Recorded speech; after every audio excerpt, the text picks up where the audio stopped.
Alkisah.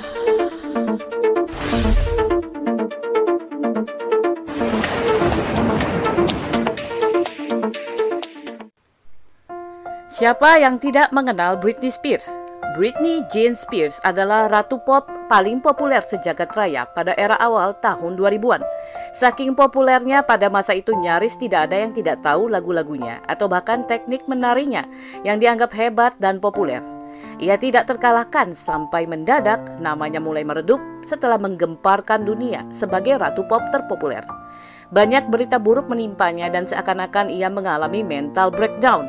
Ia sering terlihat aut-autan, tidak lagi terlalu peduli penampilan, bahkan pernah menangis di depan pers, juga dianggap seolah meminta pertolongan kepada publik secara tersembunyi lewat beberapa postingan di sosial medianya. Ada sesuatu dengan sikap Britney yang seolah sangat butuh pertolongan dan kini hal itu terpecahkan. Dalam persidangan baru-baru ini, Britney membongkar misteri mental problem dalam hidupnya.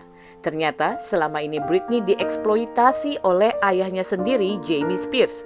Britney membuat pengakuan mengejutkan kepada hakim bahwa selama 13 tahun terakhir ia dipaksa meminum obat, dipaksa tampil di luar keinginannya, dilarang memiliki anak lagi atau menikah lagi, yang semuanya didalangi oleh ayahnya sendiri. Seperti diketahui, karena masalah kondisi mentalnya, Jamie Spears diangkat sebagai wali bagi dirinya yang memiliki keputusan atas hidup Britney atau memiliki wewenang untuk memutuskan apapun dalam hidup Britney. Sistem perwalian ini disebut conservatorship dan hal ini merupakan permintaan ayah Britney pada tahun 2008 kepada pengadilan karena ia mengaku khawatir pada kondisi mental anaknya dan ia mengatakan bahwa tindakan tersebut menyiksanya dan bahwa ia kini sangat trauma. Ia meminta hakim mencabut hak wali conservatorship dari ayahnya agar ia bisa menjalani hidupnya sendiri. Britney bahkan membongkar bahwa ia pernah diancam akan dituntut oleh manajemennya sendiri jika ia tidak tampil dalam konser yang sudah diatur oleh pihak mereka.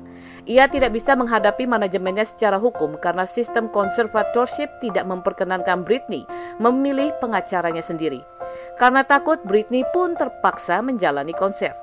Tidak saja itu, manajer Britney sendiri disebut berbohong kepada terapis Britney dengan mengatakan bahwa Britney menolak meminum obat-obatannya dan menolak berpartisipasi dalam latihan. Sebagai catatan, Britney mengatakan bahwa ketika menolak konser, ia kemudian dipaksa terus meminum litium, obat untuk stabilisasi mood yang sangat keras dan jika dikonsumsi secara berlebihan dapat merusak mental seseorang. Setelah meminumnya, ia merasa mabuk dan bahkan tidak sanggup berbincang dengan ibu atau ayahnya. Ketika ia menyatakan keberatan atas koreografi tariannya, ia seperti mengaku sangat takut seolah sedang meletakkan bom. Ia menyatakan kepada hakim bahwa ia bukanlah budak dan ia merasa berhak untuk menolak satu atau dua gerakan dalam koreografi tariannya sendiri. 6 perawat dikirim ke rumah Britney untuk memonitor kondisi Britney dan mereka bahkan tidak membiarkan Britney pergi kemanapun selama sebulan. Dengan penuh kemarahan, ia menuding keluarganya tidak melakukan apapun untuk membantunya saat itu.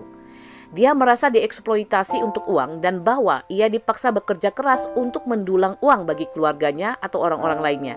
Apalagi ia tidak memiliki akses untuk kekayaannya sendiri yang diperkirakan sebesar 60 juta dolar Amerika atau sekitar 870 miliar rupiah. Dokumen pembuktian sidang membongkar bahwa Britney ternyata hanya menerima sekitar 2.000 dolar atau sekitar 29 juta rupiah per minggu, sementara gaji ayahnya sebagai wali Britney sebesar 16.000 dolar per bulan atau sekitar 232 juta rupiah. Itu belum termasuk tunjangan atau komisi-komisi lain. Ia bahkan mengatakan bahwa ayahnya memaksanya masuk rehab dengan biaya 60.000 dolar atau sekitar 870 juta rupiah, namun tidak peduli pada kehancuran mentalnya. Ia mengatakan bahwa ia merasa ayahnya suka mengontrol dan menyakiti hidupnya dan menikmatinya 100.000%.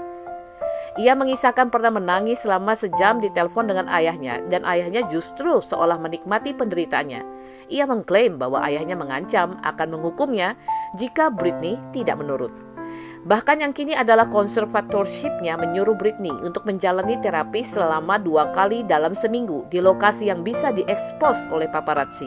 Itulah mengapa paparazzi mampu merekam tangisan Britney dan menurut sang diva itu sangat mempermalukan dirinya dan merupakan tindakan tidak bermoral. Padahal Britney butuh privasi dan hanya ingin terapi di rumahnya. Anggota keluarganya juga dianggap Britney bebas mengatakan hal-hal tentang dirinya ke wartawan, sementara ia sendiri dibatasi untuk berbicara. Itulah mengapa sekarang ia membongkar segalanya dan ia mengaku berbohong saat mengatakan bahwa ia bahagia dan baik-baik saja, yang sebenarnya tidak seperti itu. Ia tidak bahagia, tidak bisa tidur, sangat marah dan merasa gila, depresi, dan menangis setiap hari. Ia memohon kepada pengadilan untuk memutus hubungan konservatorship dirinya dengan ayahnya dan meminta hakim mengabulkannya agar ia bisa menjalani hidup normal.